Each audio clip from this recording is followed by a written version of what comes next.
Hello viewers, আসসালামু আলাইকুম।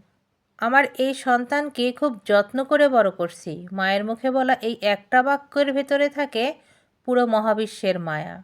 এটা শুধু কথা নয়, এটা প্রতিদিনের অগণিত ত্যাগ, নিদ্রাহীন রাত, নিজের স্বপ্ন চাপা দিয়ে তোমাকে মানুষ বানানোর সংগ্রাম। মা যখন এভাবে বলে, তার মানে সে নিঃশব্দে জানিয়ে দেয়, তুই আমার জীবনের প্রজেক্ট না, তুই আমার দোয়া, তুই আমার গর্ব, তুই আমার শেষ সম্বল, তুই আমার আশা।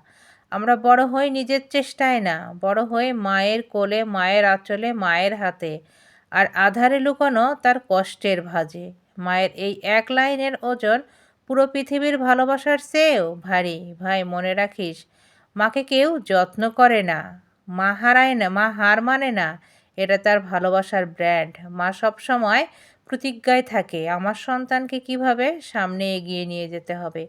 মা কখনো সন্তানের কাছে প্রতিদান চায় না। মা চায় তার সন্তান সব সময় ভালো থাকুক, সব জায়গায় ভালো থাকুক, নিজেকে প্রতিষ্ঠিত করুক। মা কখনো সন্তানের কাছে আশা নিয়ে বসে থাকে না।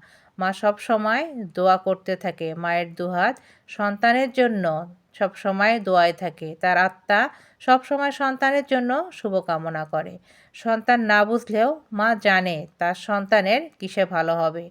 মা সবসময় তার সন্তানকে তার ভালোটা বুঝিয়ে দেয়। সন্তান বিরক্ত হইলেও মা সেটা কিছু মনে করে না। বুকে কষ্ট লাগলেও সেটা আল্লাহর কাছে বলে, আল্লাহ, আমি কষ্ট পাইনি, তুমি আমার সন্তানের নেক-খাতায় খারাপ কিছু লেখো না। আমি আমার সন্তানের সবসময় ভালো চাই।